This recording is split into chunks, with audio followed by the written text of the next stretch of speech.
I will start by saying it's an honor to sit across from you today. My pleasure.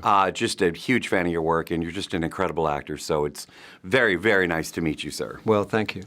What is it about this story that drew you to this project, to this film?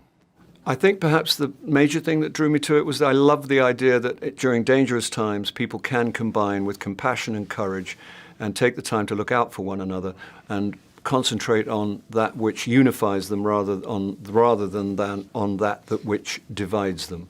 And I think that's a timely thing anytime, but particularly perhaps now. But also, it's just really good fun. It's romantic. It's very funny. I've got a great part. I get to play two parts. And it's one of those movies, you know, the deal was when you were a kid, you went into the cinema feeling one way and you came out feeling a whole lot better. That's the deal. And I think this, in that respect, this film delivers. Is there a uniqueness to making a film about making a film? Yeah, it was strange because you can't work out who's the real cameraman and who's the guy who's holding the fake camera, or who's the real sound person, or you know, it's kind of funky. But it was great, yeah. And we had a big tank, and you had to swim in the tank, and we had a big boat and all of that kind of stuff. And it was interesting to see how they used to make movies then. Obviously, the technology is different, but the process is pretty much the same.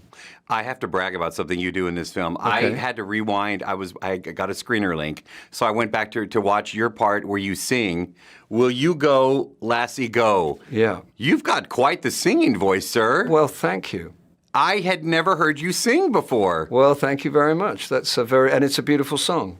But if you want to hear it sung really beautifully, Van Morrison. Okay. Wild Mountain Time. Check it out. It's a great song. But you did a really good job. I was like, is he singing? So I went back to it. I'm a former radio guy before I started covering film.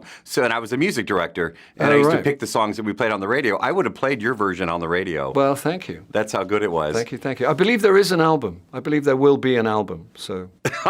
Can't wait to interview you about that. Is there a different mindset, though, that you take into consideration when you do a period piece? I try not to take in a different mindset. When I get a period piece, I don't do too many period pieces, I don't think. But I always do the same thing on every period script. I write on the first page, this is not a period piece, because I don't want to get caught in any of those traps, because you are persuaded into a certain kind of speaking voice or a kind of way you stand. People have, you know, like everybody stood up straight in the 16th century. I don't think so. You know, like everybody spoke rather well in 1949. No, they didn't. And everybody, you know, in terms of what's happening in the film and the characters in the film, they don't think they're in a period piece. So I try not to myself. I mentioned I'm a fan of your work, but I have to ask you this question. What is it about acting that you absolutely just love? That's a really, really, really difficult question. When I started being an actor, what I really loved about acting was that it got me out of doing any other kind of job. That was really what I liked about acting. It was the only thing I liked about acting. What I do like about acting is that I get to work with great writers. That's the thing that I really love. And scripts that I admire. Also that delivering jokes and trying to get them bigger and better each time you do it, that is an endlessly fascinating activity and one to which I am addicted.